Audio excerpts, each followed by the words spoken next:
आज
तब ये मन अपने गुनाहों को कबूल करता।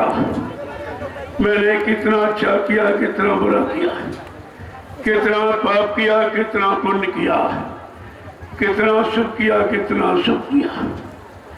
वैसे शैतान मन किसी से मानने वाला नहीं है।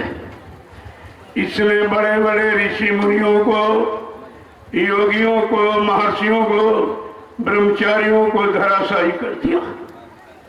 ऐसा ये शैतान मन हमारे सबके मनुष्य मंदिर में रह रहा। ना हमने आपने आज तक इसको निकाल पाया है, ना इस पर कोई कंट्रोल नियंत्रण नहीं कर पाया।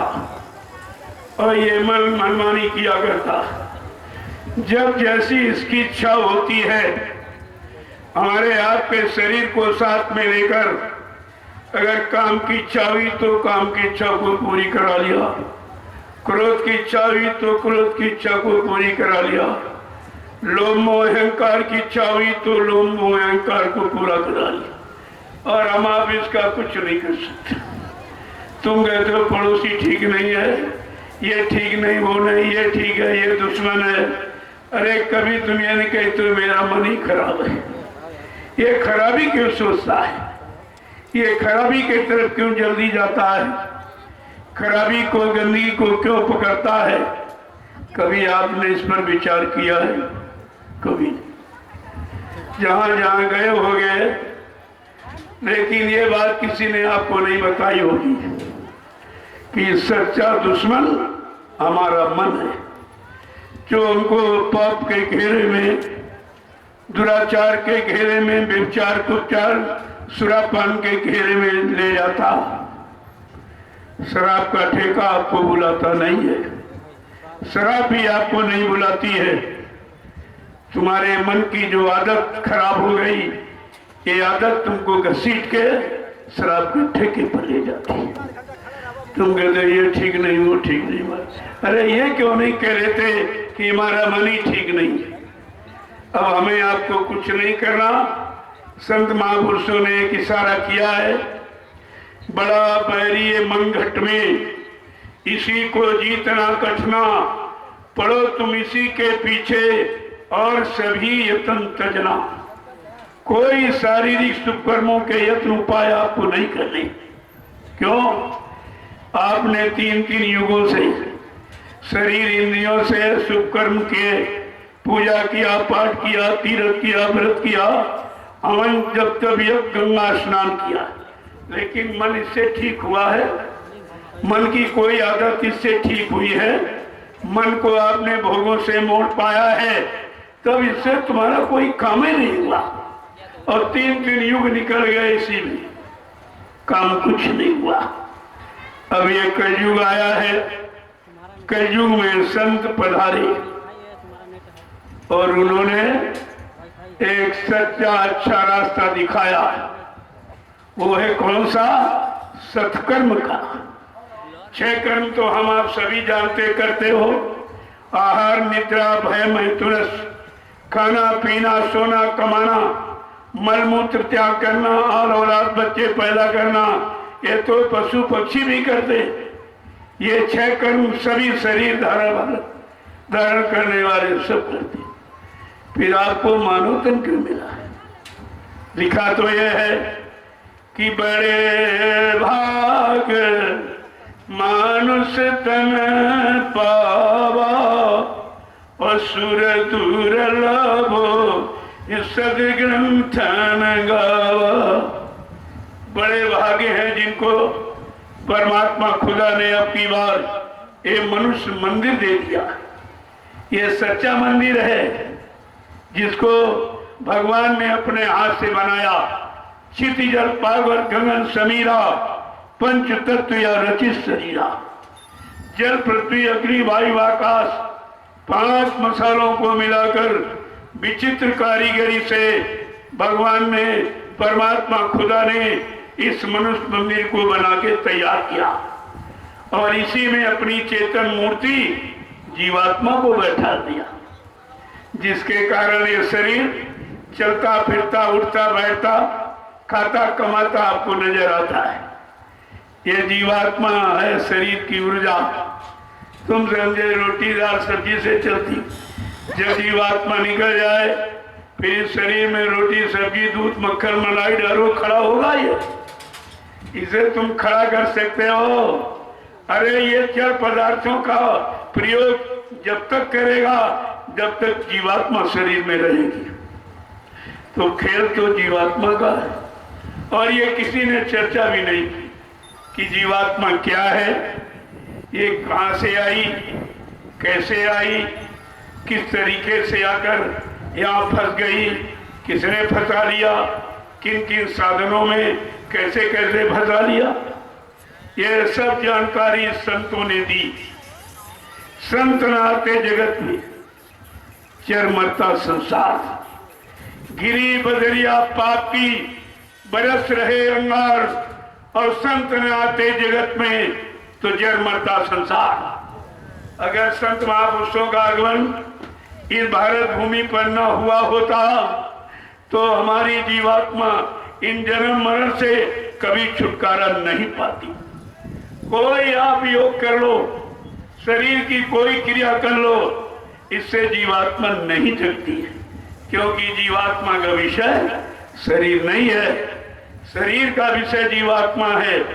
जीवात्मा के बगैर शरीर ये रह ही नहीं सकता, चल नहीं सकता, काम नहीं कर सकता, इसको कोई रखेगा नहीं। जब शरीर से जीवात्मा निकल जाती है तब सारे नाम खत्म हो जाते।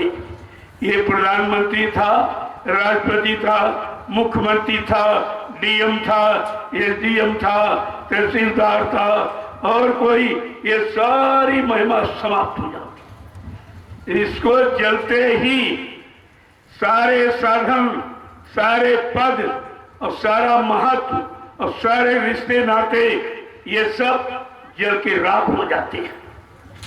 ये मानव शरीर आत्मा के द्वारा चलता है। ये संतों ने बताया, न योगियों ने, न ब्रह्मचारियों ने, न अवतारी शक्तियों ने, न ऋषि मुनियों ने, ये किसी ने नहीं बताया कि जीवात्मा कहां से आई है, कहां की रहने वाली है, इसका मंडल मुकाम लोक कौन सा है और इससे यानी मृत्यु लोक में ये कैसे आई, कैसे लोकों मंडलों से उतारी गई और काल माया ने फिर अपने मृत्यु लोक में इस जीवात्मा को कैसे फंसा लिया। ये जानकारी केवल संतों ने दी, किसी ने नहीं दी। कितनी बड़ी महिमा है और तुम संतों की महिमा नहीं जानते, क्योंकि तुमको तो 3 युगों से ऋषि मुनि योगी महर्षि अवतारी शक्तियां, ये देवी और देवता जिनको तुमने आज से कभी देखा नहीं। तुमने ब्रह्मा जी को देखा है, विष्णु भगवान को देखा है? अरे लिखा तो यह है, देखे बिन न होए प्रतीति, बिन प्रतीत होए नहीं प्रीति। बिना आंख से देखे और समझे किसी से मोहब्बत प्यार रिश्ता लगाव होता ही नहीं। तुमने आंख से न ब्रह्मा देखे, न विष्णु देखे, न शंकर देखे, न भगवान राम और कृष्ण को देखा, न 33 करोड़ देवी देवता, 9 करोड़ दुर्गा, 10 करोड़ शंभू, तुमने किसी को नहीं देखा आंख से। जो आपने देखा नहीं तो रिश्ता कैसे बना लिया? क्या बिना देखे कोई रिश्ता बनाओगे? यहाँ किसी से मोहब्बत प्यार करोगे? किसी को अपना मानोगे? कोई उसका नाम परिचय के लिए रखोगे? लेकिन तुम्हारे यहाँ तो सब नाम रख दिए बिना देखे। अरे जिनको आप सब कुछ मानते हो, कहा कि ब्रह्मा जी ब्रह्मलोक का सुख का आनंद उठा रहे, उनकी जीवात्मा जगी न घर पहुंची। भगवान विष्णु विश्वलोक का सुख आनंद उठा रहे, उनकी जीवात्मा जगी न घर पहुंची। भगवान शंकर शिवलोक का सुख आनंद उठा रहे, उनकी जीवात्मा जगी न घर पहुंची। भगवान राम साकेत लोक का सुख आनंद उठा रहे, उनकी जीवात्मा जगी न घर पहुंची। भगवान कृष्ण गोलोक का सुख आनंद उठा रहे, उनकी जीवात्मा जगी न घर पहुंची। देवी देवता देवलोक का सुख आनंद उठा रहे, उनकी जीवात्मा जगी न घर पहुंची। तो किसी का काम ही नहीं हुआ। क्यों? जीवात्मा को जगाना, परमात्मा से मिलाना, ये संतों का अधिकार है, उनको अधिकार है। इसीलिए कहा संतों के बिना कोई जीव यहां से निकल नहीं सकता। जब तक उनकी दया कृपा मेहरबानी नहीं होगी, आप कितने योग कर डालो, कितनी पूजा कर डालो, लेकिन यानी आप अपनी जीवात्मा को जगा नहीं सकते। और खेल है जीवात्मा का। सारा ये विश्व जो आप देख रहे हो, सारी सृष्टि जिनमें जितने जीव हैं, चाहे पशु पक्षी हो, कीड़े मकोड़े हो, जंगली जानवर हो, ये सब जीवात्मा के कारण ये रौनक हमें आपको दिखाई दे रही है। जिस शरीर से जिस दिन जीवात्मा निकल जाएगी, उसी दिन ये शरीर मुर्दा हो जाएगा। फिर इसको कोई नहीं पूछेगा, कोई नहीं कहेगा अरे भाई ये तो एटीएम थे, ये तो डीएम थे, ये प्रधानमंत्री थे, एक मुख्यमंत्री थे, ये तो राष्ट्रपति थे, अब ये सब कहाँ चला गया? ये तुम्हारा नाम, तुम्हारी उपाधियां, ये सब कहाँ चली गई? 1 मिनट में सब जल के राख हो गई। जैसे शरीर जला, उसी के साथ सारे रिश्ते और सारे पद और सारी एकदम धन और दौलत, दुकान मकान जमीन और रिश्ते सब जल के राख हो गए। क्या मिला आपको? मानव जीवन का मतलब क्या है? आज तक यही तुमको किसी ने बताया नहीं है कि मानव शरीर किस काम के लिए मिला। काम मानव शरीर सत्कर्म के लिए मिला। खट कर्म यानी 6 कर्म तो हम आप सभी करते हो। पशु पक्षी कि खाना पीना कमाना, मल मूत्र त्याग करना, आल औलाद बच्चे पैदा करना, ये तो सब जीव करते। अगर यही तुम करते रहे तो तुम्हारे में और पशुओं में और पक्षियों में अंतर क्या? फिर मानव जीवन को कैसे कहा गया बड़ा भाग्यशाली है? क्या लिखा है कि नर तन पाप यह विषय मन देही और पलटी सुधा 63-20 लेही। अगर मानव शरीर पाकर केवल विषय भोगों का आधार बना लिया है तो आपने वैसा किया है, कांच को पकड़ लिया और हीरा को छोड़ दिया। कितनी बड़ी बात है। रात गमाई सोए, दिवस गमाए खाए, और हीरा जन्म अमोल था, कौड़ी बदले जाए। सब आपने खो दिया। क्या मिला? क्या मिला आपको? तो इसलिए ये कलयुग है, सबका अलग अलग विधान। जब यहाँ सतयुग था, इसी मानव शरीर की उम्र 1 लाख वर्ष की थी। मन की ताकत हाथी के बराबर, इंद्रियों में संयम, त्याग, वैराग, खान पान सब अच्छा और कर्म भी अच्छे थे। उस समय भगवान का नाम क्या था? हरि नाम। ये किसने जपा, किसने लाभ उठाया इस नाम का? कि नाम जपा तो हरि कीन प्रसादु और भक्ति सिरो मणि भय प्रहलादु। कि ध्रुव संगला निज पे हरि नामू और पाए ले अनुपम ठाऊं। प्रहलाद और ध्रुव ने समय के नाम हरि नाम को जपा, वो भी गुरु के आदेश पर। जब प्रहलाद को उसके गुरु ने बताया ये हरि नाम समय का भगवान का सच्चा नाम, इस नाम को जपो, तुम्हारा कोई बाल बांका नहीं कर सकेगा। ये गुरु वाक्य थे। और आपने सारी कहानी पढ़ी है, उसके पिता ने मार डालने का कितना बड़ा प्रयास किया, लेकिन बाल बांका नहीं। क्यों? चाको रखे साइया मार सके नहीं कोई, बाल न बांका कर सके, चाहे जग पैरी हो। सारा संसार तुम्हारा दुश्मन हो जाए, लेकिन जिसको मालिक रखता है उसे कोई मार नहीं सकता। तो ये तो स्वयं मालिक थे, ये कैसे मर गए? ये कैसे आपने प्रचार कर दिया जी बाबा जी मर गए? क्या इनको समरस सद्गुण नहीं माना? क्या सच्चा मालिक नहीं माना? क्या अनामी प्रभु नहीं माना? क्या सतयुग निर्माता नहीं माना? आपकी मान्यता क्या रही? कुछ नहीं, कुछ भी मानता नहीं रही। एक भी सत्संग का वचन अगर तुम्हारे पास होता, तुम शंका संदेह भूल भ्रम से बच जाते और अपनी गुरु की शरण में बैठे रहते। महापुरुषों ने क्या कहा है? मुक्ति कहाँ मिलती है? मुक्ति संत चरण की दासी, मुक्ति संतों के चरणों में रहती। और इन लोगों ने संत के चरण और शरण सब छोड़ दिए। जहाँ चले गए हो वहां मुक्ति है। अरे चरणों में मुक्ति है। जहाँ तुम चरण छोड़ के गए हो वहां पैर है कि चरण है? क्या पैरों की महिमा लिखी है? चरणों की महिमा लिखी। इतनी भी बात तुम्हारी समझ में नहीं आई, तुम सब भूल गए, कुछ भी नहीं।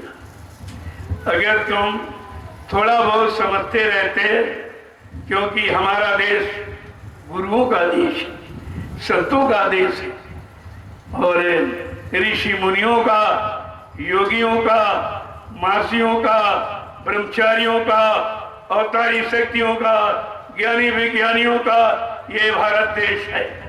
लेकिन आज कहाँ चला गया? सब लुटेरों के हाथ, जिनकी पास कोई नीति, कोई नियम, कोई सिद्धांत, कोई मर्यादा किसी तरह की है ही नहीं। जब मर्यादा नाचते विनाश का दे, जब विनाश की स्थिति होती है सारी मर्यादाएं मानव के अंतःस्तर से चली जाती हैं, उसी का विनाश होता है। इसीलिए महापुरुषों ने, धर्म शास्त्रों ने भी कहा विनाश काले विपरीत बुद्धि। जब विनाश की स्थिति आ जाएगी, पाप का घड़ा भर जाएगा, भोगों का, लोभ लालच का, यानी लूटपाट का, ये सब घड़ा जब भर जाएगा तब क्या होता है? कहते परिवर्तन होता है, विनाश होता है। जब जैसी हो तबियता तब तैसी मत होए, कार लेख की लेख को मेट सके नहीं कोई। कहा जो कजू ने, काल भगवान ने रेखा खींची है, उसके देश में आपने जो भी कर्म कुकर्म और पाप जो भी किया है, कहा कि काया से जो कार्य हुई बिन भोगे बचे नहीं कोई। शरीर इंद्रियों से जो भी अच्छा बुरा करोगे उसका परिणाम यही भोगना पड़ेगा। यही सब कुछ जीते जी तुम्हें सब कुछ दिखाई देगा कि नरक क्या है, स्वर्ग क्या है, अच्छा बुरा क्या है, आनंद सुख क्या है, सब यही देखने को मिलता है। इसीलिए महापुरुषों ने कहा अरे भाई नहीं, अच्छा कर सकते हो तो बुरा ही न करो। नहीं पुण्य कर सकते हो तो पापी न करो, नहीं दया कर सकते हो तो किसी की हिंसा ही मत करो, नहीं दे सकते हो तो छीनने और चोरी करने की आदत क्यों डालते हो? देने की सामर्थ्य नहीं है। कितना बिगड़ गया। इसी तरह जब इसी जमीन पर जब त्रेता आया तो मानव शरीर की उम्र जो सतयुग में 1,00,000 वर्ष की थी वो त्रेता में 10,000 वर्ष की रही। 90,000 हमने अपने भोगों में गंवा दिए। कहाँ 1,00,000, कहाँ 10,000। कितना बड़ा नुकसान हो रहा भोगों में फंसने का, लेकिन फिर भी समझ में नहीं आ रहा। भोगों में इतनी आदत मन की खराब हो गई कि वो भोगों को छोड़ना नहीं चाहता। तो जब शनि त्रेता आया तो मानव शरीर की उम्र 10,000 मन की ताकत घोड़े की बराबर, जो हाथी के बराबर थी सचुकी, घोड़े की बराबर रह गई। और संयम, त्याग, खान पान खराब होने लगा। बुद्धि बुरे काम का निर्णय लेने लगी। तो कहते हैं उस समय भगवान का नाम क्या था? राम नाम। अब हरि नाम नहीं, त्रेता में राम नाम चलेगा। हर युग का नाम अलग, भगवान अलग है। और फिर क्या कहा कि त्रेता में जब उम्र कम है, मन की ताकत कम, नियम संयम कुछ नहीं रहा, तो ये पूजा पाठ कौन, भगवान का नाम क्या होगा? राम नाम। तो ये पूजा पाठ क्या करेगा? कि क्या लिखा है कि त्रेता भी देयक नर करई अवश्य विचारी भव सागर तरही। त्रेता में नाना प्रकार के हवन, यज्ञ, पूजा पाठ, विधि विधान है। ये त्रेता का कलयुग का नहीं है। इसीलिए आपने कितनी पूजा की, कुछ मिला? बीमारी गई, परेशानी गई, एक भी आदत तुम्हारी मन की ठीक हुई? ये दवा तुम्हारे लिए नहीं रिएक्शन कर रही है, तुम्हारे को लाभ नहीं दे रही है, क्योंकि हर युग की का नाम और उसका काम, उसका असर प्रभाव अलग है, एक समान नहीं। प्रेमियों, त्रेता भी नहीं रहा, ये भी बदल गया। ये परिवर्तनशील जगत है। अब क्या आ गया? कहते द्वापर आ गया। कर इसमें क्या? कर शरीर की उम्र और कम हो गई, क्योंकि भोगों से तुमने तिलांजलि ली नहीं, और फंसते गए और लिपटते गए और सामान साधन बनाते गए तो और ज्यादा फंस गई। तो मानव शरीर की उम्र 1,000 वर्ष की रही, द्वापर में 1,000 वर्ष की। मन की ताकत कहते बकरी के बराबर, जो घोड़े के बराबर थी वो बकरी के बराबर रहेगी। कहा फिर भगवान का नाम क्या रहेगा? कहा राम नाम नहीं, अब कृष्ण नाम चलेगा। देखो कृष्ण नाम आ गया, लेकिन किसी नाम की महिमा, गरिमा, गौरव को खराब नहीं किया गया, उसको भुलाया नहीं गया। अगर नाम भूल जाओगे तो युग का काम और भगवान तुम्हारी समझ में कुछ नहीं आएगा। प्रेमियों, द्वापर में क्या रखा? कौन सी पूजा? कि द्वापर युग रघुपत पर पूजा। द्वापर में भगवान की पैरों की पूजा, यानी मूर्ति पूजा।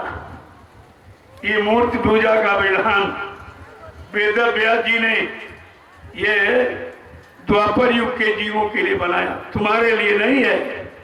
इसलिए तुमने कितनी पूजा की, देवी की, देवता, भगवान कोई मिला? किसी ने आपकी मदद की? किसी ने बीमारी, महामारी, परेशानियों को रोका? किसी ने तुम्हारी कोई मदद की है? क्योंकि तुम्हारा कलयुग का वो नहीं है, वो है द्वापर के जीवों के लिए। हर युग के जीवों के लिए अलग अलग नाम आया, उस नाम का अलग अलग काम हुआ। प्रेमियों, द्वापर भी खत्म हो गया। क्या आया? कलयुग, जिसमें हम आप बैठे। कलयुग का मतलब कलह युग। कलह माने लड़ाई झगड़े का युग है। उसका प्रभाव देखिए समाज में। आज भाई भाई में लड़ाई झगड़ा, पति पत्नी में लड़ाई झगड़े, बाप बेटे में लड़ाई झगड़ा, जात पातियों में, हिंदू मुसलमान सिख ईसाइयों में, ब्राह्मण क्षत्रिय वैश्य सज्जनों में, राजा और रैयत में, यहाँ तक मंदिर और मस्जिद में भी झगड़ा। ये कितना खराब युग आ गया, जिसने मंदिर मस्जिद गिरजाघर गुरुद्वारों में ताले लगा दिए। क्या किसी युग में, क्या कभी ऐसा यहाँ हुआ?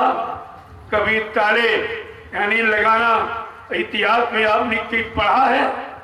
लेकिन देखो कलयुग क्या कर रहा, धर्म स्थलों में ताले लगा दिए।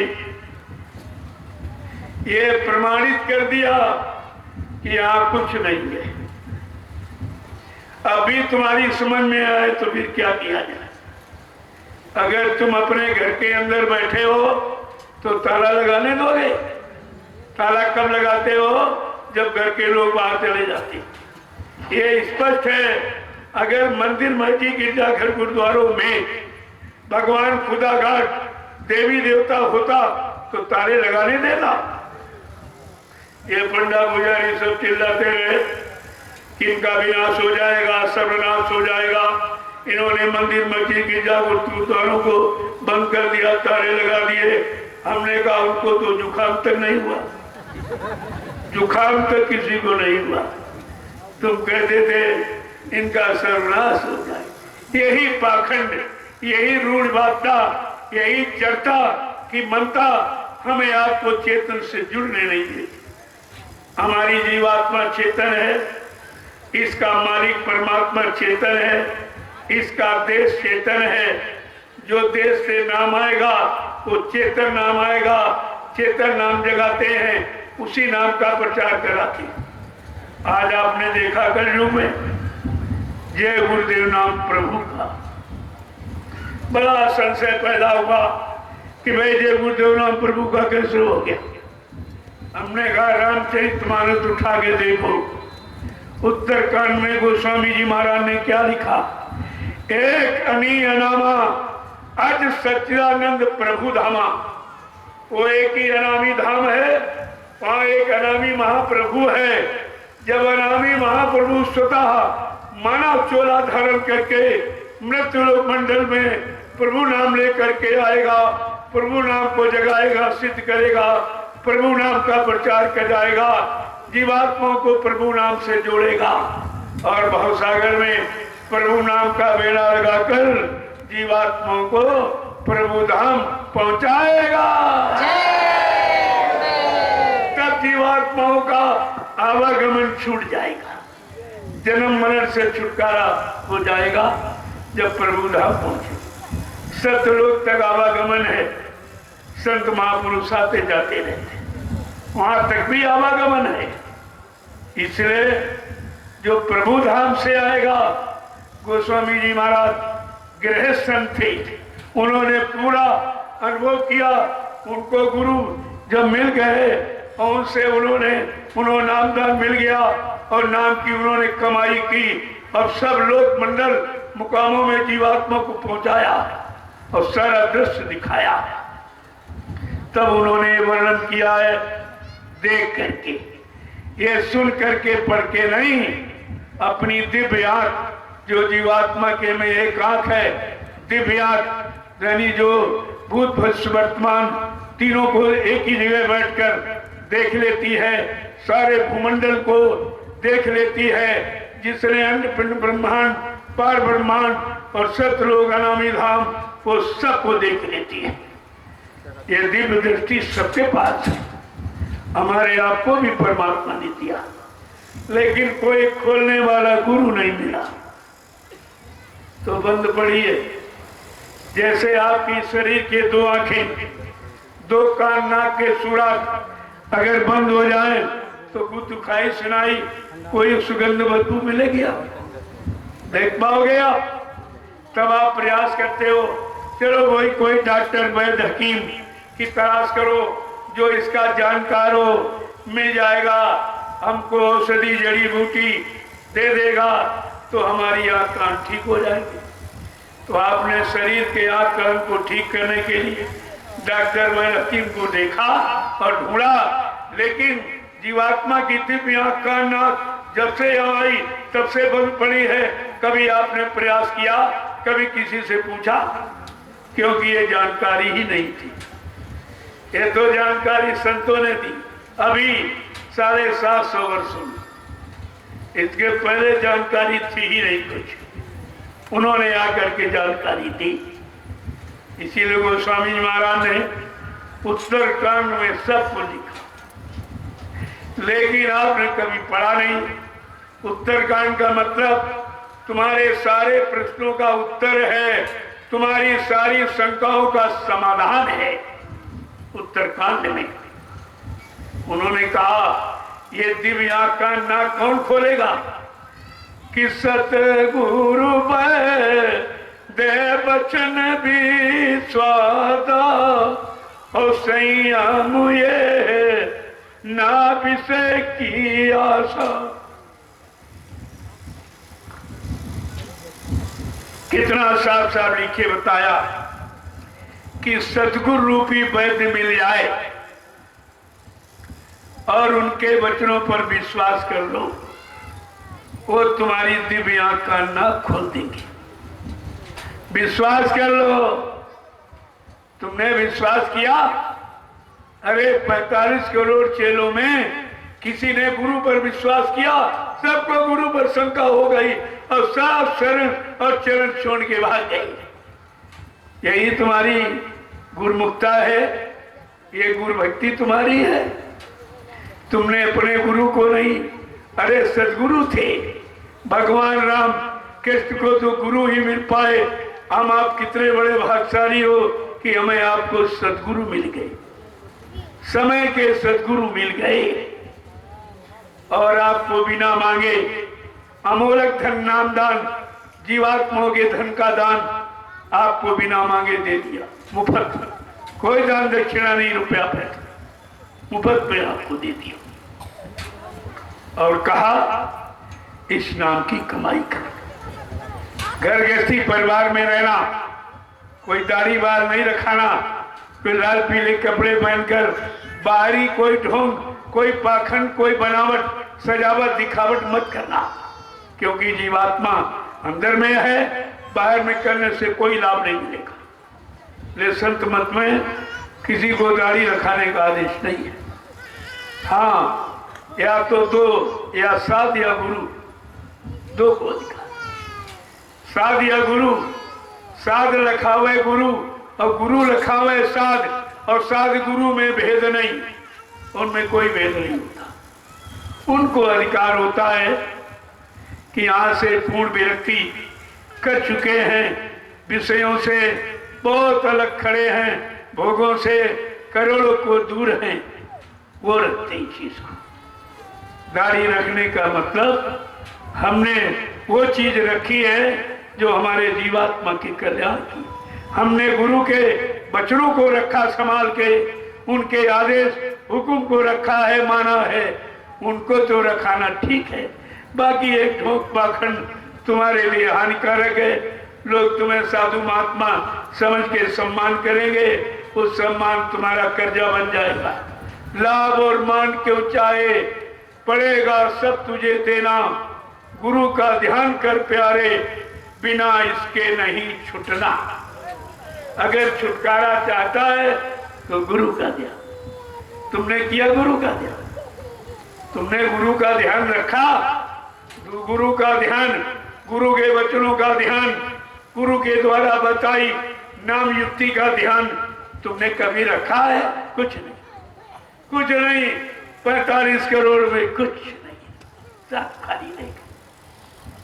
गुरु नानक देव जी महाराज के 4400 शिष्य थे। जब 4400 शिष्य हो गए, गुरु नानक देव जी महाराज को चिंता हो गई कि शिष्यों की संख्या तो बढ़ती चली जा रही, लेकिन इसमें मेरा असली यानी जो मेरे सिवा न किसी को जानता, न पहचानता, न मानता, न सुनता, न करता, ऐसा मेरा सच्चा आशिक, सच्चा भक्त मुरीद फॉलोअर कौन है? इसकी परीक्षा के लिए उन्होंने तैयारी कर दी। संगत को आदेश दिया, कि कल समूची संगत आएगी, मैं एक आवश्यक संदेश दूंगा। और रात भर में उन्होंने तैयारी कर ली। एक झोपड़ी बनाई, झोपड़ी में तरबूज का फल रखा, एक तलवार रखी, एक बकरे को बंद किया, एक बाल्टी में लाल रंग पानी घुरवा के रखवा दिया और एक प्रेमी को बैठा दिया। जब सवेरे संगत आई तो गुरु नानक देव जी महाराज ने फरमान जारी किया, सब लोग लाइन से खड़े हो जाओ। सारी संगत जब लाइन से खड़ी हो गई तब गुरु नानक देव जी महाराज ने कहा, हमें सर चाहिए, सर। तो जब सबसे आगे खड़ा था प्रेमी, बड़ा खुश हुआ कि अगर मेरा सर गुरु के काम आ जाए तो मेरा मानव जीवन सार्थक हो जाएगा। बड़ा खुश हुआ। क्यों? शीश दिए गुरु मिले तो भी सच्चा जान, सस्ता जान। कहा अगर शीश देने पर कोई परमार्थी गुरु, आत्मा को जगाने वाला,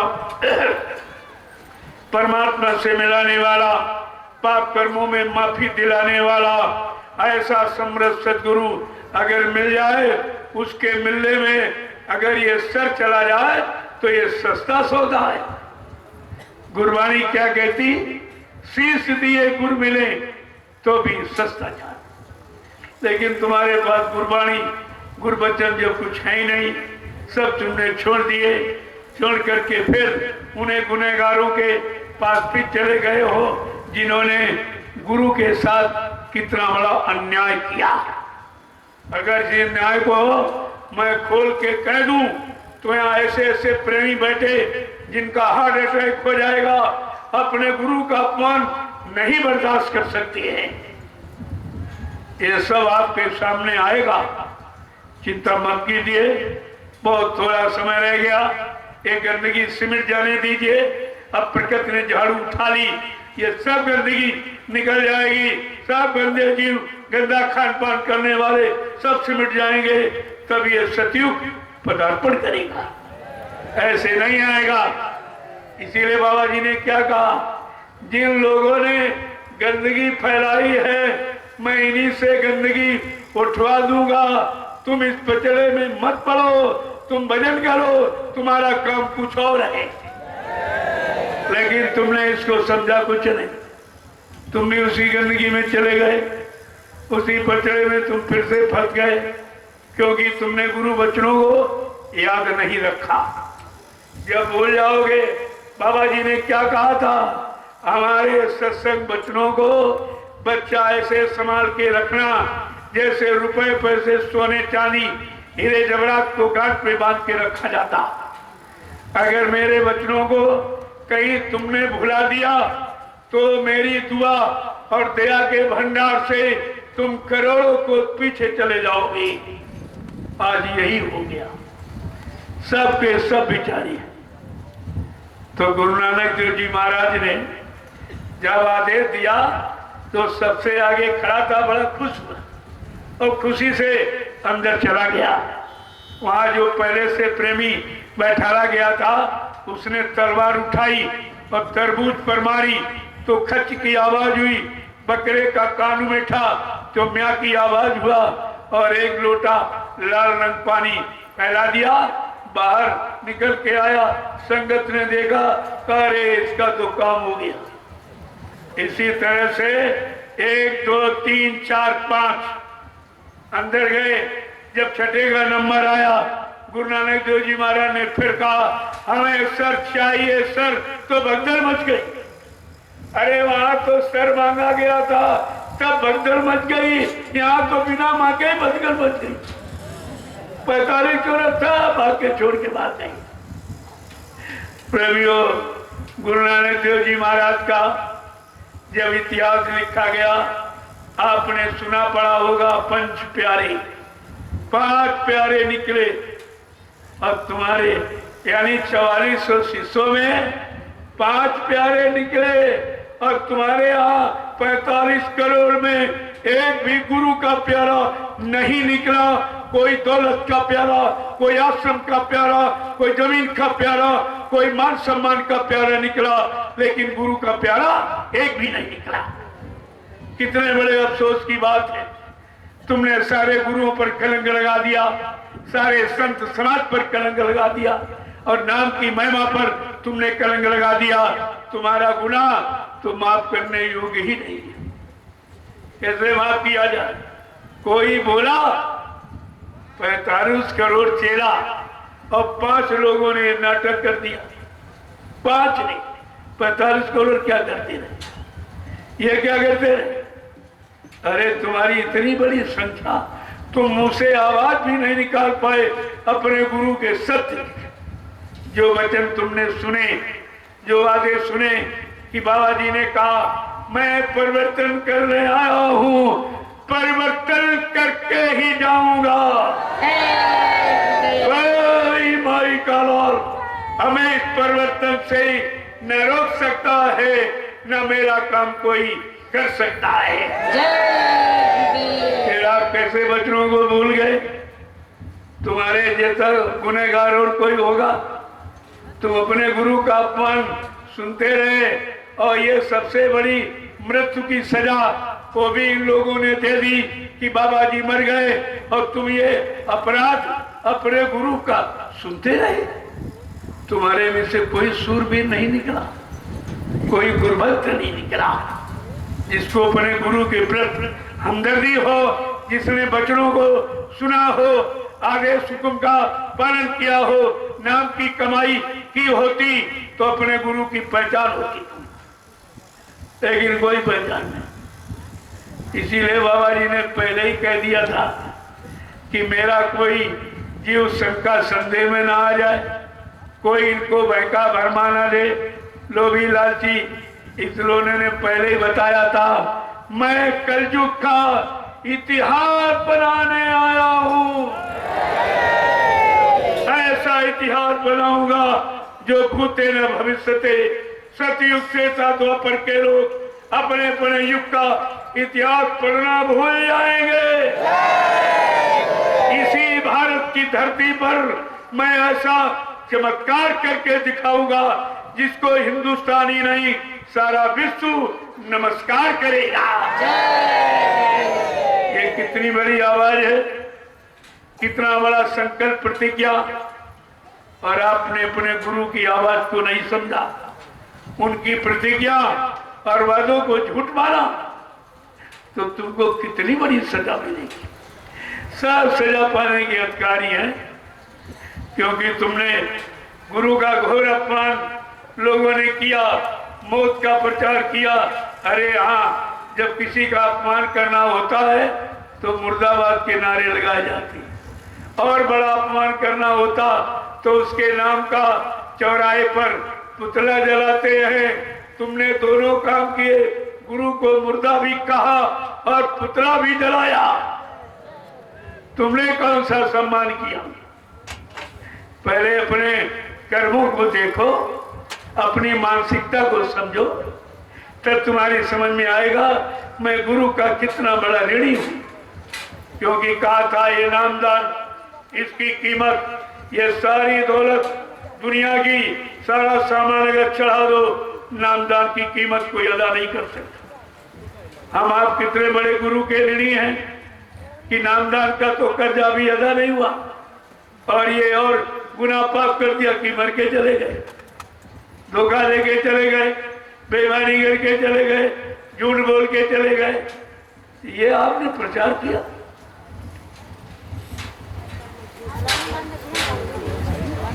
इस धरती पर इतना बड़ा प्रचार आज तक किसी ने कराया नहीं जितना बाबा जय गुरुदेव जी महाराज ने।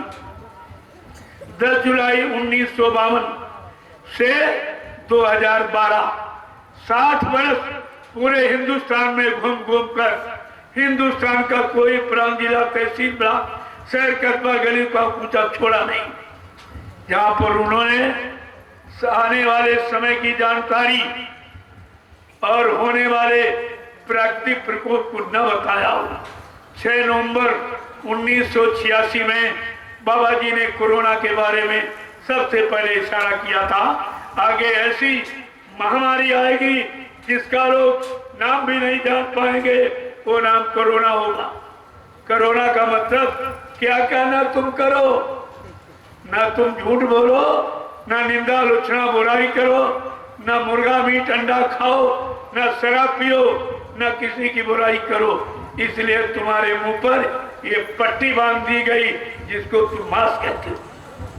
ये पट्टी इसीलिए बांधी, लेकिन पट्टी बंदी है, काम सब हो रहा, काम सब वही हो रहा, क्योंकि यहाँ सब बंद, न्यायालय, कार्यालय, विद्यालय और धार्मिक स्थल ये सब बंद, सड़क यातायात सब बंद, दुकान व्यापार सब बंद, लेकिन शराब के ठेके खुले, मुर्गा मीट के साथ खुले। क्या है? अरे अनैतिक कार्य, अधर्म नहीं तो क्या है? तो परिवर्तन तो निश्चित। जब जब होए धर्म की हानि, बाढ़ है असुर अधम अभिमानी, तब तब प्रभुधर मनुष्य शरीरा, हरे सदकृपा निधि सज्जन पीरा। ये तो समय आ गया है, जिस समय के लिखा गया था वो समय बिल्कुल आपके साथ। मैंने प्रार्थना की थी कि ये कार्यक्रम हो जाने दीजिए, एक समाज को नई दिशा मिलेगी, देश को भूल भ्रम शंका संदेश चला जाएगा। ये सब मैंने कहा, लेकिन कुछ ही नहीं। मैंने कहा 1 साल से आप देख रहे हो ये सतगुरु धाम में कोई बीमारी, कोई केस नहीं। कारण क्या है? ये 88,000 ऋषियों की तपस्या हुई। आपको ये भी समझ में नहीं आया। मैंने तो सब करके दिखाया, लेकिन आपकी समझ में फिर भी नहीं आया। अब भी अगर जिम्मेदार लोग ये समझ लें और ये धार्मिक धरा राम की है, कर्म भूमि कृष्ण की है, योग भूमि संत महात्माओं की है, इस पर से ये हिंसा हत्या कराना बंद कर दें, कटवाना बंद कर दें, बिकना बंद हो जाए, खाना पीना बंद हो जाए, सारा मानव समाज शिष्ट सभ्य और शाकाहारी सदाचारी और ब्रह्मचारी बन जाए तो हिंदुस्तान को कोई पा नहीं सकता। हिंदुस्तान की बराबरी कोई नहीं कर सकता। लेकिन आपने तो सारे रास्ते बंद कर। मैंने बड़ी प्रार्थना की कि आगे का समय बहुत खराब, जब खराब समय आता है तो धर्म का प्रचार किया जाता, धार्मिक व्यवस्था को लागू किया जाता, पूरे देश में धार्मिक लोगों को धर्म के प्रचार के लिए यानी खुला परमिशन दिया जाता। कहा जाता जितनी दूर तक ये अच्छाई का, सच्चाई का और दया का, रहम का ये बात पहुंच जाए और लोग इसको सुनने और बदल जाए, ये तो बहुत अच्छा। तभी कहा गया था जथा राजा तथा प्रजा, धर्मी राजा धर्मी प्रजा। अगर राजा धार्मिक तो धर्म का प्रचार जरूर कराएगा। लेकिन आज क्या कहा जाए, धार्मिक बनते हैं, श्री राम को आगे खड़ा किया, अब काम क्या? अरे श्री राम के राज को याद करो, राम राज बैठे त्रैलोका, हर्षित भय गए सब शोका। जब भगवान राम गद्दी पर बैठे तो सारे दुख तकलीफ सब यानी दूर भाग गए, सबको सुख शांति मिली। और तुम्हारे बैठते ही सब दुख आ गई, तकलीफ आ गई, मुसीबत आ गई, बीमारी महामारी परेशानी आ गई, तो तुमने राम के इतिहास को कहां पर लागू किया? श्री राम की मर्यादा कहां रखी? भगवान राम ने यानी उनके गद्दी पर बैठते, देखिए कितना बड़ा यानी परिवर्तन है।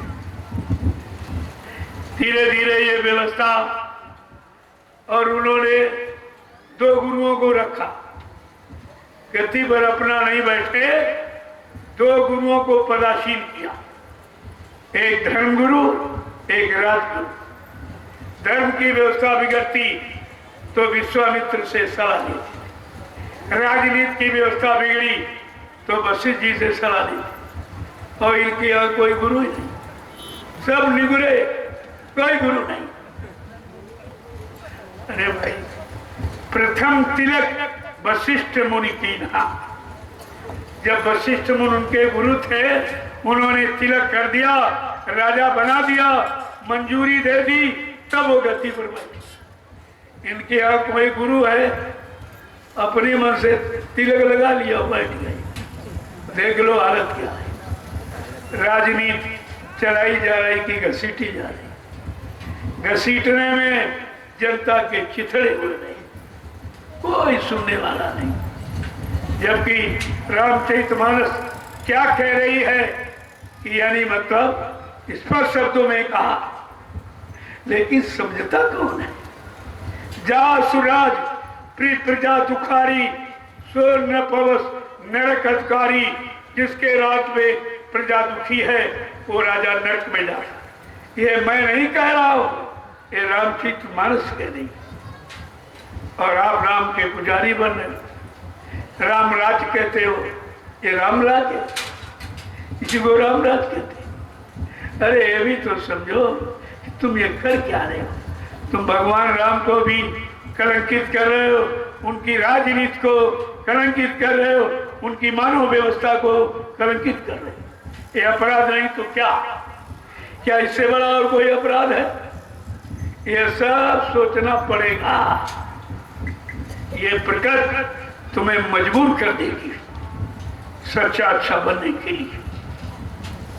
इसीलिए बाबा जी ने कहा, अभी महात्मा समझा रहे, सब तरह से मना रहे, तुम्हारे पाप कर्मों में माफी दिला रहे।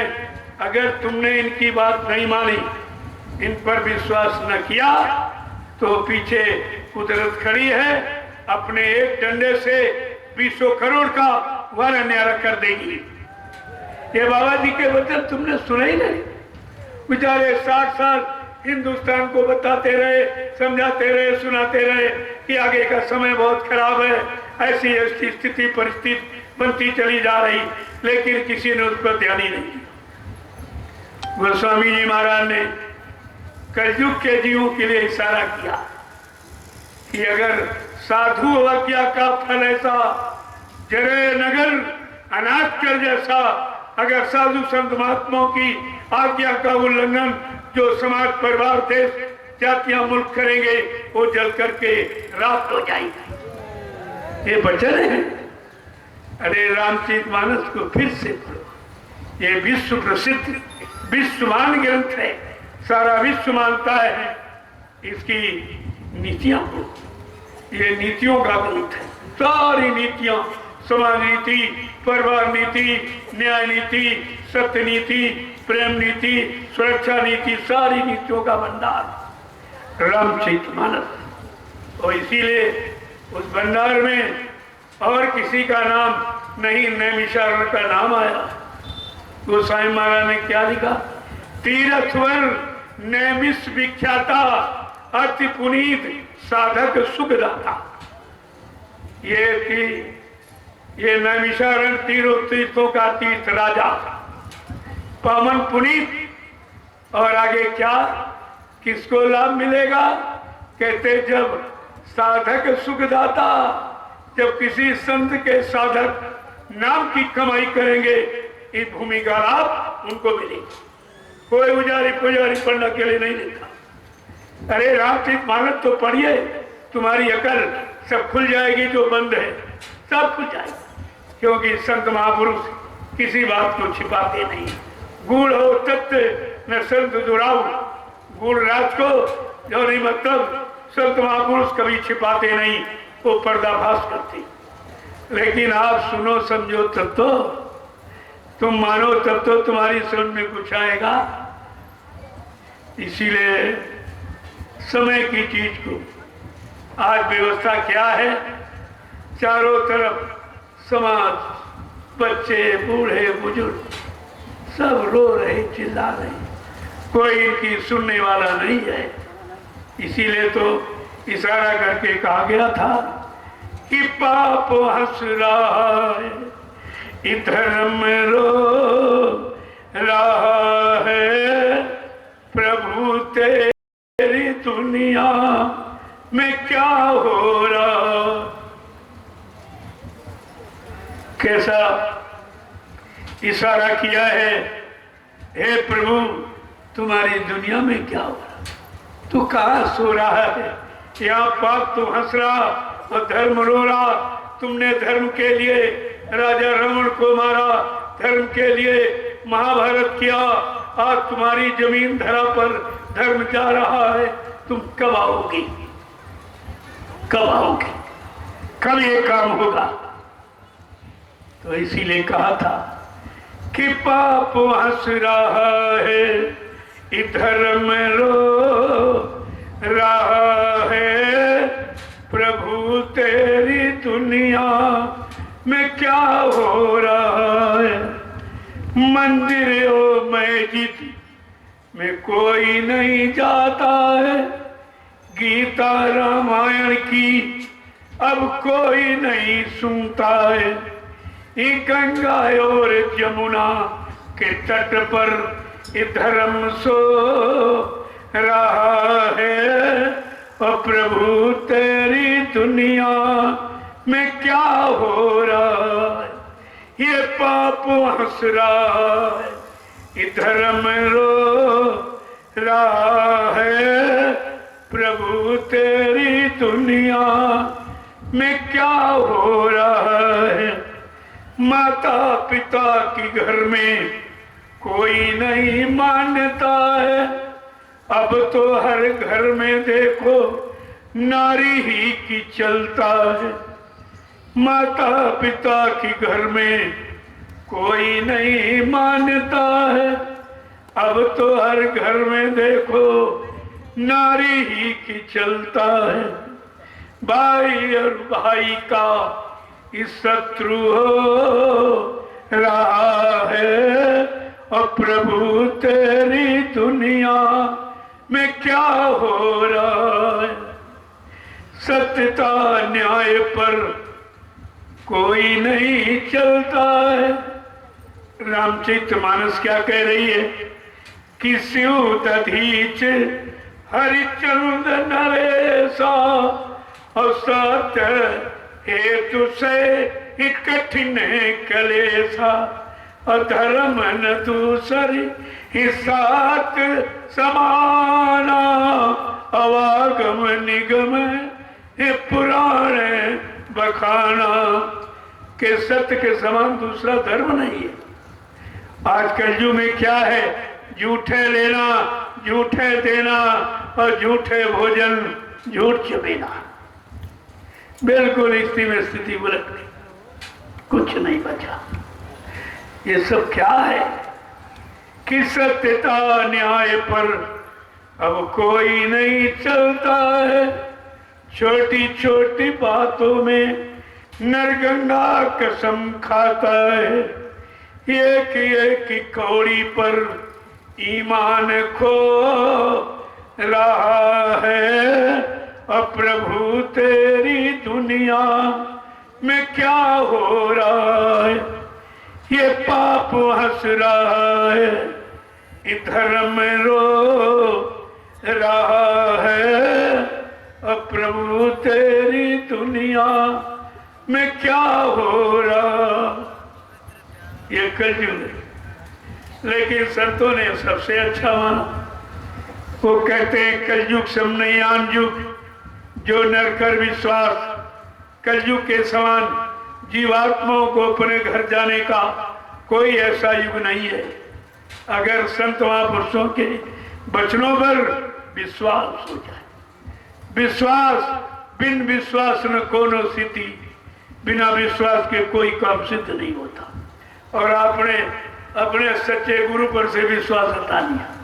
उनके वचनों से उनकी भूमिका दूरदर्शी, भूम ज्योतक, ये सब से आपका विश्वास हट गया। तुमने तो ऐसा जघन अपराध किया है जिसकी सजा कौन माफ करेगा? ये विचार करना चाहिए था, लेकिन आपने तो कुछ किया नहीं। इसलिए प्रेमियों, आप तपस्या कर रहे। क्या धूम में इस तरह बैठाल कर कोई संदेश दे रहा है या दे सकता, या इतने लोगों को धूम में बैठा सकता? ये बात आपको समझनी चाहिए थी। ऐसी कड़ी धूप में जहाँ आदमी घर के बाहर निकलना नहीं चाहता, और ये प्रेमी किस तरीके से बड़े जैसे इन पर कोई असर नहीं, क्योंकि इनकी संभाल हो रही है, इन्हें अंदर से दया दी जा रही है, बर्दाश्त क्षमता दी जा रही, ये तब बैठे, ऐसे तो कोई नहीं रुक सकता। इसलिए कल है गुरु पूजा, जीवन रक्षक गुरु पूजा पावन पर्व कल है, और सारे हिंदुस्तान में मनाया जाता। सब धर्म के लोग अपने बड़े गुरु की पूजा करते, और तुम्हारे यहाँ सब बंदी लगी हुई। देखो तो अपराध कितना भारी, इनकी समझ में भी नहीं आ रहा। मैं सारे गुरुओं की महिमा को खत्म कर रहा हूँ, सारे संतों पर ये मतलब यानी कलंक लगा रहा हूँ। इसका अपराध, इसकी सजा कितनी बड़ी होगी, कितनी कठिन होगी, कुछ समझ में नहीं आ रहा, समझ में कुछ नहीं आ रहा। क्यों? विनाश काले विपरीत बुद्धि। कैसे? जब तुम्हारे साथ कोई काल का जीव लग जाएगा, तुम्हें संतों की वाणी नहीं सुनने देगा, विश्वास नहीं करने देगा, संत शरण में टिकने नहीं देगा, नाम की कमाई करने नहीं देगा, क्योंकि काल के जीवों को हिदायत है, किसी को सत्संग में जाने मत देना, वचनों को सुनने मत देना, गुरु को की शरण में रहने टिकने मत देना, उनके वचनों को मानने मत देना, नाम की कमाई करने मत देना, नहीं सारी जीवात्माएं यहाँ से निकल जाएगी, मेरा देश वीरान हो जाएगा। काल को बड़ी चिंता है। जब से दयाल ने अपना चरण काल की नगरी में रखा है, दयाल को काल को बहुत चिंता होगी, इसलिए वो तरह तरह के फांसने के उपाय बताए। कहीं कहला राज ले लो, पाट ले लो, धन ले लो, दौलत ले लो, औरत ले लो, बच्चे ले लो, ये मान सम्मान अधिकार ले लो और पद ले लो, लेकिन जीवात्मा को यहाँ से जाने की बात मत करो। कितनी बड़ी चिंता। सब बेचारे काल के घेरे में फंसे बैठे, कुछ छूट गए और भी उसी को दोहरा रहे, फिर भी उनकी समझ नहीं आ। अरे भाई रिटायर हो गए हो, रिटायर, तुम उसमें रिटायर यानी रबरिंग करा के फिर चलाना चाहते हो, यही करते हो। तुमको रिटायर क्यों किया गया? कि तुमने अपना जीवन जो परिवार समाज की सेवा में दिया, चलो अब अपनी जीवात्मा का काम कर। समय तो इसलिए आपको दिया और कहा तुम्हें किसी पर डिपेंड नहीं रहना, मैं तुमको पेंशन दूंगा, पेंशन दूंगा, किसी के सहारे नहीं रहे हो, अब तुम जाओ नाम की कमाई करो, अपनी जीवात्मा का उद्धार कल्याण कराओ, तो सब हो जाएगा। लेकिन समझ में आए तब तो तुम्हारी कुछ इतना बताया जा रहा। अरे धर्म शास्त्रों ने तुम्हें कभी ये मिट्टी की मूर्त और पत्थर की मूर्त और कागज का कैलेंडर और पानी यानी जड़ में कभी उन्होंने फंसाया नहीं है। साफ कहा है, ना हम बसामी वैकुंठे योगिना हृदय न चा मम भक्त्वा यत्रिगांति तत्र तिष्ठामि नारदा। हे नारद, मैं यहाँ कहीं नहीं हूँ जहाँ तुम हमको ढूंढ रहे हो, मान रहे हो, न कागज में, न पानी में, न पत्थर में, मैं आत्मा स्वरूप तुम्हारे सबके अंदर बैठा हूँ। तुम अपने अंदर नहीं जा रहे हो, अंदर नहीं पहुँच पा रहे हो, अंदर जाने का रास्ता तुम पूछ नहीं रहे हो। जब तुम्हारे अंदर दोनों आंखों के मध्य भाग में जीवात्मा बैठी है, जहाँ पर पुरुष चंदन लगाता है, महिलाएं मेहंदी लगाती, इसी स्थान का चुनाव क्यों किया गया? शरीर बहुत बड़ा है, कहीं लगाया जा सकता। ये सिद्ध किया है, ये जीवात्मा बैठी है, ये सिग्नल है कि दोनों आंखों के मध्य भाग में जीवात्मा बैठी, ये जीवात्मा का स्थान। अब जीवात्मा तक जाने का रास्ता जो संत महापुरुषों के सिवा या कोई नहीं दे सकता, तुम उनके पास जाओ, उनकी तलाश करो। गुरु कोई खोज करो भाई, बिन गुरु राह कोई नहीं पाई। ऐसे गुरु की खोज करो, बगैर उनके ये रास्ता जीवात्मा तक जाने का तुम्हें कोई बता नहीं सकता और आज भी बताएंगे। इसलिए मैंने आज ये थोड़ा समय आपका ले लिया। आप धूम में बैठे, मुझे भी कष्ट है, ऐसा नहीं कि मैं कष्ट नहीं, लेकिन तपस्या जरूरी है क्योंकि आप तपोभूमि पर आए हो। 88,000 ऋषियों ने हजारों वर्ष तपस्या की, तुम्हें 2 घंटे की तपस्या, और जो लाभ उनको हजारों वर्षों में नहीं मिला आपको 2 घंटे में मिल जाएगा। ये कितना बड़ा लाभ है। इसलिए थोड़ी बहुत तपस्या करनी ही पड़ेगी। कभी धूप में बैठा दिया, कभी पानी में भिगो दिया, कभी सर्दी में, यानी ये सब ऋतु में तो आती जाती रहेगी। तुम्हें ऋतुओं में रहने का अभ्यास कराया जा रहा। अभ्यास करके अपना काम बना लो। मानव जीवन का मुख्य लक्ष्य जीवात्मा को जगाना, परमात्मा से मिलाना, इसके अलावा इस शरीर का कोई काम। लेकिन वो तो काम आपने किया नहीं। जो पशु पक्षी, ये मतलब खाना पीना कमाना, बाल बच्चे पैदा करना जो पशु करता है, कीड़े मकोड़े, वही तुम भी कर रहे हो। तुम्हारे में पशुओं में अंतर क्या है? तुमको परमात्मा प्राप्ति के लिए मिला।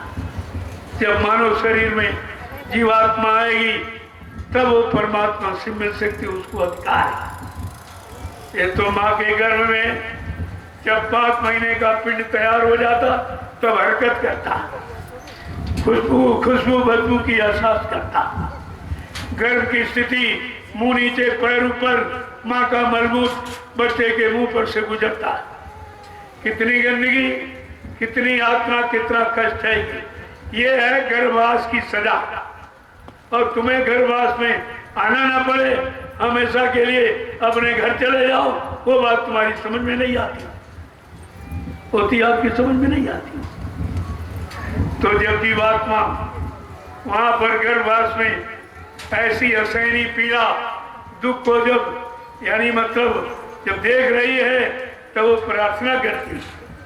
वहां तो तुम्हारा कोई भाई बंधु बिरादर तो बैठा नहीं, तो किससे प्रार्थना करती? प्रभु से। क्या लिखा गोस्वामी जी महाराज? ये नहीं लिखा है रामचरितमानस में उन्होंने राम की प्रार्थना की, उन्होंने कृष्ण, हनुमान, देवी देवता की प्रार्थना। क्या लिखा है? अब प्रभु कृपा करो यही भक्ति, सब तज भजन करब दिन रात। ऐ प्रभु हम पर ऐसी दया कृपा, क्योंकि प्रभु को अधिकार है, सारी सत्ता प्रभु की, उसको पूरा अधिकार है, वो जीवात्मा को घर पहुंचा सकता। इसीलिए कलयुग में प्रभु नाम आया है यही काम करने के लिए। रामचरितमानस में जीवात्मा ने माँ के गर्भ में जब वादा किया, किस नाम का उच्चारण किया? अब प्रभु कृपा करो यही भांति, सब तज भजन करब दिन राति। तुमने पूजा का वादा नहीं किया था, गंगा नहाने का वादा नहीं किया था, छापा तिलक जने चंदन बंदन लगाने का, ये बाहरी पाखंड बनावट सजावट करने का वादा नहीं किया है।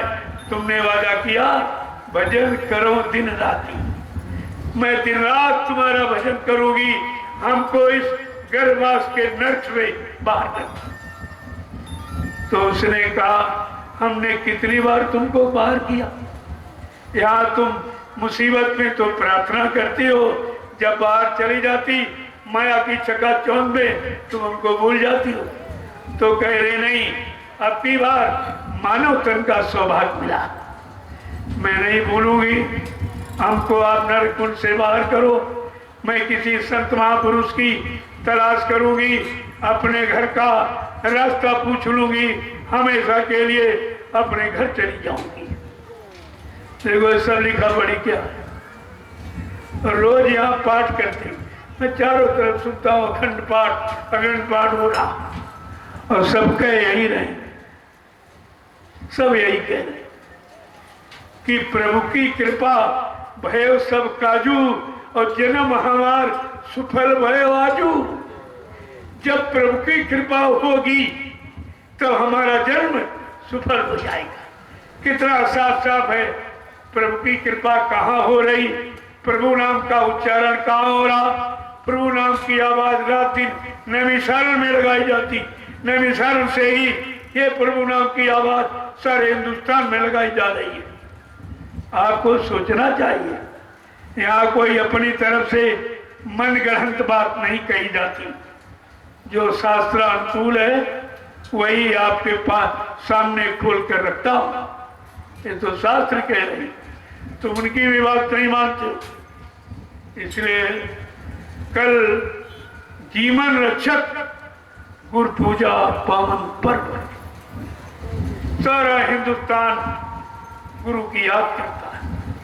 एक दिन आपको गुरु की याद करने के लिए दिया गया, अरे भाई सारे समय भूल गए, साल भर चलो एक ही दिन याद कर लो। उसमें भी बाधा डाली जा रही।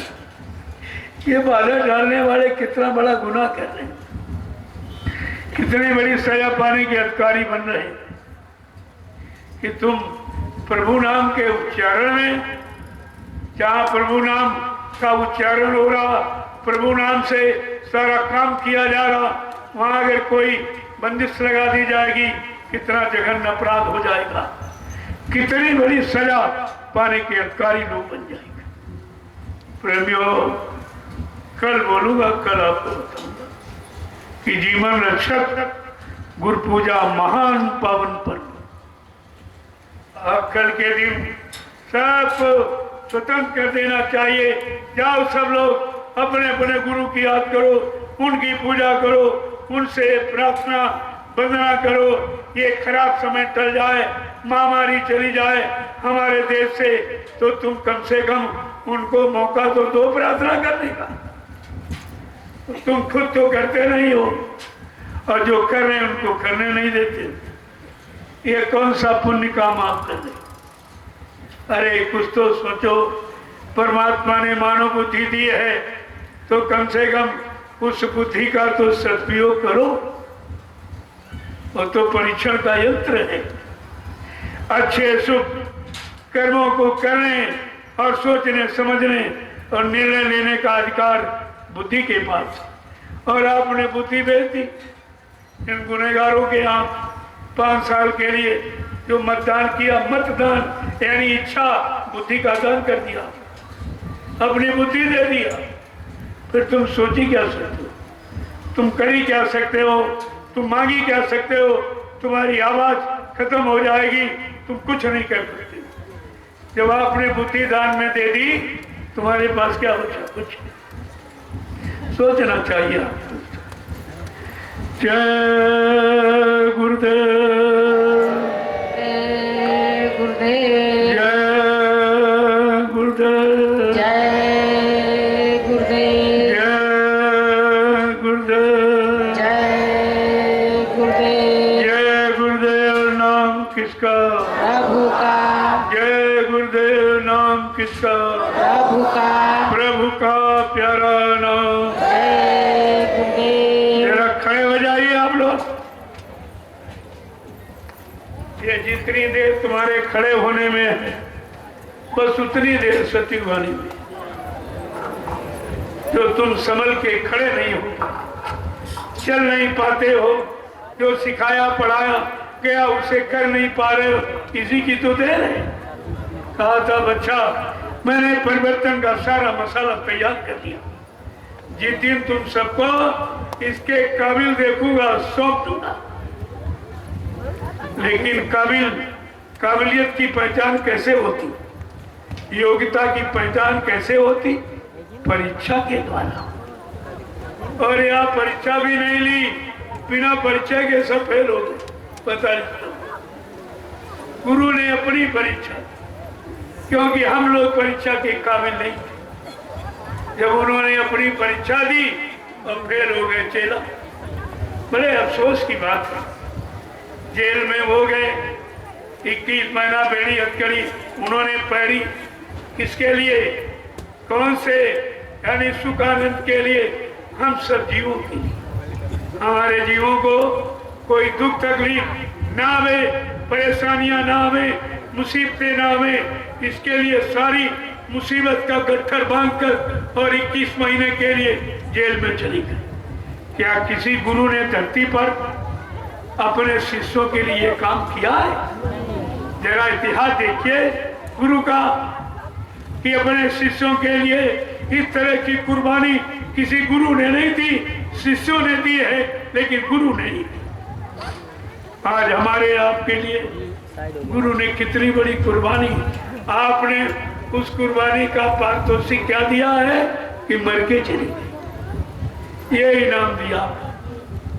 ये अपराध, अरे मृत्यु अंतिम सजा है, वो भी आपने गुरु को दे दी। तुम्हारे जैसा अपराधी गुनहगार इस धरती पर कोई नहीं है। विचारो, सोचो क्या कह रहे हो, किसके लिए कह रहे हो? अपने गुरु के लिए, अपनी आत्मा के कल्याण कराने वाले मालिक के लिए इन शब्दों का उच्चारण कर रहे हो। कब तुम्हारी समझ में आई? जय गुरुदेव, जय गुरुदेव, गुरुदेव। जय गुरुदेव। नाम किसका? प्रभु का। जय गुरुदेव। नाम किसका? प्रभु का। जय गुरुदेव। नाम किसका? प्रभु का। जोर से बोलो, सब मिल बोलो, बोलना होगा, अभी से बोलो, दुख दर्द हरेंगे, सब कष्ट मिटेंगे, सुख शांति भी देंगे, सबके दाता, सबके मालिक, प्रेम से बोलो, ये नाम नहीं इंसान का, ये नाम है प्रभु का। ये काम नहीं इंसान का। ये काम है प्रभु का। देखो नाम क्या क्या वादे कर रहा है। ये कलयुग का जगाया संत महापुरुषों का, प्रभु का नाम कलयुग के जीवों के लिए। और हम आप अपने कल्याणकारी हितकारी नाम को समझी नहीं पाए, अभी तक महिमा भी नहीं जान पाए, क्योंकि आपने गुरु और गुरु वचनों को छोड़ दिया। फिर तुम्हारे पास बचेगा। कल सभी भंडारे पक्का भोजन बनाएंगे। भंडारों के व्यवस्थापक ध्यान से सुने, कल आप लोग पक्का भोजन बनाओ। मैंने नगर के जितने अधिकारी सबके पास मैंने निमंत्रण भेजा। एसडीएम के पास, कोतवाल के पास, एसओ के पास और थाने के जितने छोटे बड़े कर्मचारी, चौकी के जितने छोटे बड़े कर्मचारी, तहसील के जितने छोटे बड़े अधिकारी, मैंने सबको निमंत्रण भेजा है कि कल हम आपको घी का भोजन कराएंगे, घी का भंडारा कराएंगे आपको, और आपको महाप्रसाद देगा और बरकत होगा, जो हिंदुस्तान में कोई नहीं देता, सबको बरकत होगा। इसलिए अधिकारी कर्मचारियों से हमारी अपील प्रार्थना है कि आप आइए। मैं तुम्हारा भव्य स्वागत करूंगा, वो सम्मान करूंगा जो हिंदुस्तान में किसी ने आज तक आपका किया नहीं होगा। आप इस दरबार में आइए तो देखिए दरबार की महिमा आपकी समझ में सब आ जाएगी। जय गुरुदेव। कल मैं कर्मचारी अधिकारी, चाहे पुलिस के हों, किसी विभाग के हों, मैंने सबको निमंत्रित किया। कल आपके लिए घी का भोजन बनवाऊंगा, कढ़ी चावल दही बड़ा आपको खिलाऊंगा और मीठा रसगुल्ला और जलेबी है सब, क्योंकि कल गुरु पूजा है। मैं सतगुरु पूजा की बात कर रहा हूँ। तुम केवल गुरु पूजा नहीं समझ पाए तो सतगुरु पूजा कैसे समझोगे? तो सतगुरु की पूजा, सतगुरु का सम्मान कैसे आप करेंगे, उसके लिए मैं आपका सम्मान करूंगा, आपका स्वागत करूंगा। तब आपकी समझ में आ जाएगा कि सतगुरु किसे कहते हैं। सतगुरु के शिष्य, उनकी महिमा गौरव गरिमा क्या है, उनका अनुशासन कैसा है, ये सब आपकी समझ में आ जाए। जय गुरुदेव। और ये कर्मचारी अधिकारियों को 10 बजे, उनको भोजन 10 बजे, वो अलग से व्यवस्था उनकी करूंगा, उनका भोजन मिला, समय पर आए, अब भोजन करें, प्रसाद लें। और सबसे बड़ी चीज जो हिंदुस्तान में आपको कोई नहीं दे सकता, बरकत, वो भी दूंगा। मैं देने के लिए आया, लेने के लिए नहीं आया। अब कितना लुटाया हिंदुस्तान में, जो मेरे साथ रहे कार्यक्रमों में देखा, कितना लुटाया गया। इतना प्रसाद हिंदुस्तान की धरती पर आज तक किसी युग में किसी ने बांटा नहीं होगा। इतना मैं तो नैमिष में इन प्रेमियों को, इन भक्तों को मैं प्रसाद देना चाहता था कि प्रसाद खाकर इनकी बुद्धि ठीक हो जाए, ये सच्चे अच्छे काम करने लगे, इनके अंदर प्रेम भक्ति सेवा भक्ति आ जाए। तो मैं इसलिए आपने हमको प्रसाद नहीं बांटे, तो मैं क्या करूं? तुमने हमको सुना दिया कवड़ियों की यात्रा बंद, हमने कहा तुर्की क्षमता हमारे से मत करो। वो शराबी कबाबी, वो सब नशेड़ी भगेड़ी और गाली गलौज अब शब्द उच्चारण करते तो ये चले जाते। लेकिन मेरा ये कोई काम नहीं है। मेरा शाकाहारी सद्भावना मिलन शांति शोभा रस यात्रा, जिसको देखकर आप आश्चर्यचकित रह जाते। मैंने सन 19 में यहाँ पर मैंने ये करके दिखाया कि इसी गुरु पूर्णिमा का कार्यक्रम होगा और उधर मैदान में यानी 6 लाख प्रेमी, 6 लाख प्रेमी, और उनकी लाइन यहाँ से पूरा नैमिष घूम के लोग आ गए। आश्रम से लाइन नहीं टूटी थी। मैंने कितने क्विंटल लड्डू बांटा, कितने क्विंटल फल बांटा, तुम सब भूल गए मेरे काम को। अगर मेरे काम की याद होती तो आप खुलकर परमिशन देते। आपका कितना बड़ा सम्मान और कितना बड़ा परमार्थी लाभ आपको मिलता कि तुम्हारे द्वारा परमिशन मिला, और उससे मैंने कितना बड़ा जनहित कार्य किया, कितने लोगों को प्रसाद दिया। तो आप इस बात को नहीं सुन पाए। लेकिन कोई न कोई तो सूरवीर निकल ही आता। ऐसा सूरवीर एक निकला जिसने कहा कि आप करिए, हमारी पूरी जिम्मेवारी। ऐसा सूरवीर निकल आया है उन्हीं में से। तुम्हें क्या मालूम किसकी बुद्धि पर क्या बैठा दिया जाएगा, अब कैसे काम करा लिया जाएगा। ये तो सब चीज होती है। तो आज उनका सम्मान है, उनको ये लाभ मिलेगा इस कार्यक्रम का, इन्होंने हमको अपना सहयोग दिया और हमने इतने प्रेमियों के भी। ये तो कुछ नहीं है, ये तो 1% भी नहीं है। अगर हमें परमिशन मिल जाता, मैं इतना आदमी यहाँ बैठा देता, आदमी से आदमी फिरा कि नैमिष में कई जगह नहीं रहती, कई जगह नहीं रहती। और वो पूरे अनुशासन में हम कोई यानी मतलब तोड़ फोड़ आंदोलन, कोई धरना घेराव, कोई रैली वगैरह का काम नहीं सिखाते। एक काम मेरे यहाँ नहीं, मैं अनुशासन को बहुत ही सजा के रखता हूँ, अनुशासन में रहता हूँ, अनुशासन को मानता हूँ।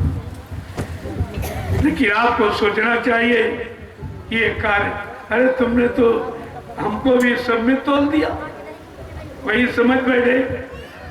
पहले देख लेते, मैंने 1900 में आपको दिखाया था ये यात्रा कितनी विशाल थी, कितने यानी मतलब कुंटल लड्डू मैंने बांटा, और मतलब यानी ये आपको प्रसाद दिया। अगर अब की बार आप परमिशन दे देते तो ये लाभ तुम्हारे खाते में जाता, क्योंकि तुम्हारे द्वारा परमिशन मिला तब मैंने ये अच्छा काम सबके लिए कर पाया, ये लाभ तो तुम्हारे खाते में जाता। लेकिन अब वो भी नहीं ले पाए। कोई न कोई तो सूर भी निकल ही आता है, उसके द्वारा काम हो जाता है। मैं कल उसका भी सम्मान करूंगा। जिसने एक काम किया है कल मैं उसका सम्मान करूंगा और लोग जानेंगे कि व्यक्ति का सम्मान कैसे किया जाता। जिन्होंने नहीं दिया उनको भी बुलाऊंगा, उनका भी सम्मान करूंगा।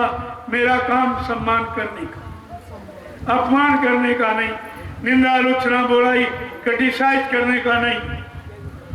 मेरा काम है सबका सम्मान, सबको काम और सबको रोजी रोटी और सबको न्याय सुरक्षा मिल जाए ताकि सब लोग अपने परिवारों में बैठकर भगवान का भजन करें। मैं तो ऐसे समाज की स्थापना कर रहा हूँ, उसी की तैयारी कर रहा हूँ और आपको उसका लाभ देना चाहता हूँ। आप ले सको तो ले लो, नहीं कोई ना कोई लाभ लेने वाला तो निकल ही आएगा। जय गुरुदेव, जय गुरुदेव, जय गुरुदेव। नाम किसका? जय गुरुदेव। नाम किसका? जय गुरुदेव। नाम किसका? प्रभु का प्यारा नाम। अब आप लोग लाइन से खड़े हो जाओ, मर्यादा भी, एक लाइन पुरुषों की एक महिलाओं की। मैं अभी आपका दर्शन करूंगा, आप सबको प्रणाम करूंगा और प्रसाद कल पक्का भोजन इसका ध्यान रखिए आप। इसके बाद में ग्रामवासियों को किसी दिन निमंत्रण दूंगा। ये जितने गांव हैं आप सब ऐसा काम इस धरती पर होगा जो किसी ने कभी किया नहीं, वो सब करके दिखाया जाए। हम भाषण स्पीच करने नहीं आए, हम तो काम करने आए हैं और काम करके आपको लाभ देने आए। तो ये फिर इसके बाद ग्रामवासियों और कुंवारी कन्याओं को उनको बरकत दूंगा और प्रसाद दूंगा।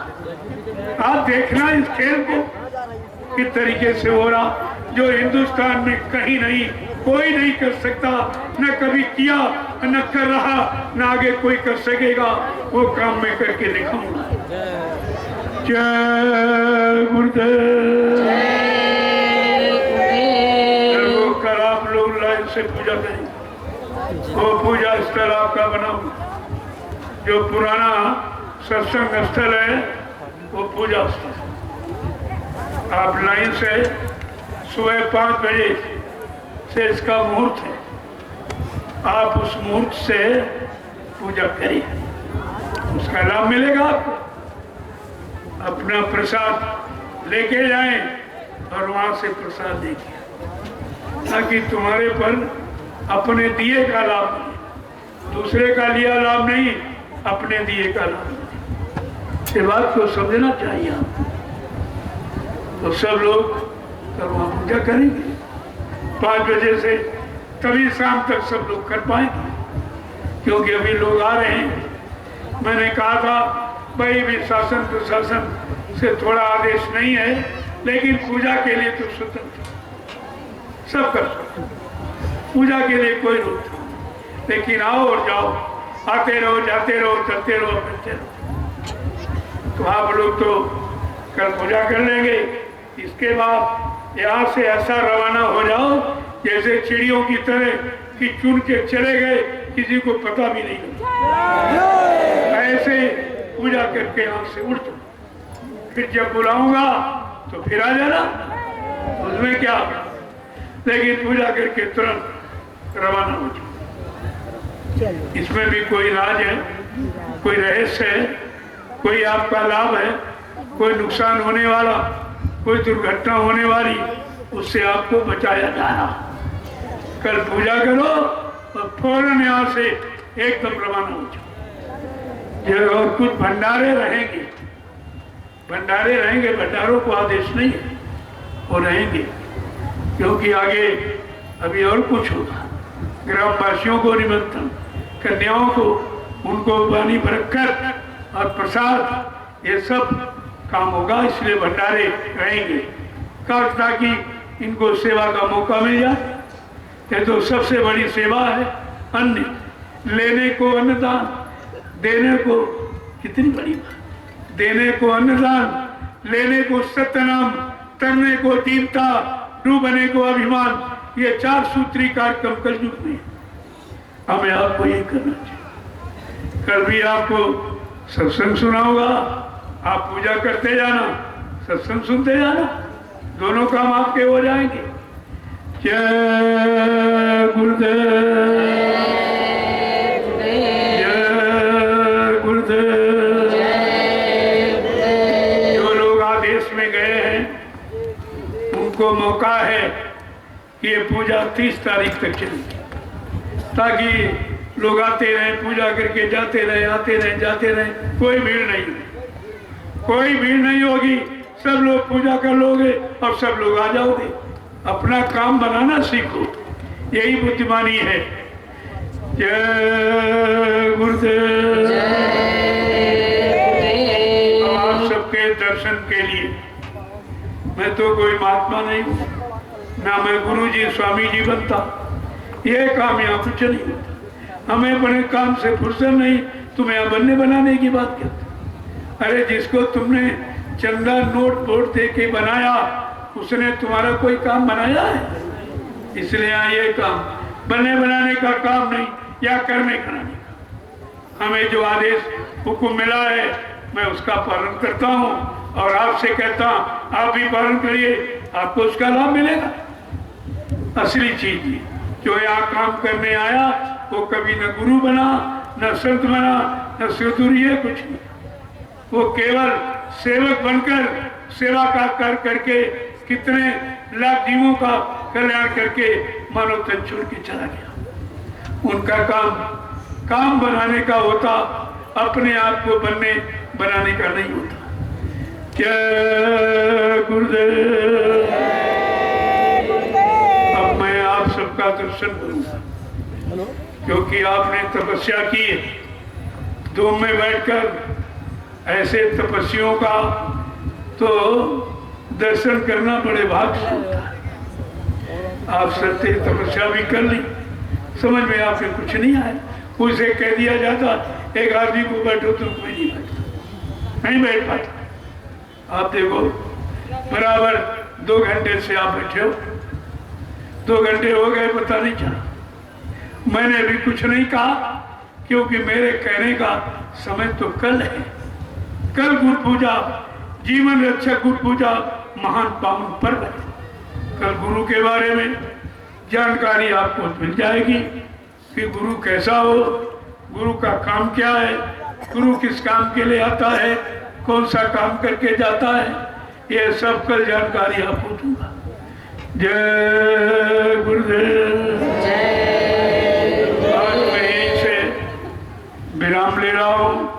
कोई भूल चूक त्रुटि गलती कहने बोलने में हो गई हो, आप सब लोग हमें छोटा समझकर हमेशा क्षमा करते रहेंगे। अवसर मिलता रहेगा, इसी तरह आपका दर्शन करता रहूंगा और गुरुवाणी आपके कानों तक पहुंचाता रहूंगा। मेरा तीसरा और कोई काम नहीं, इस बात को ध्यान में रखिए। जय गुरुदेव।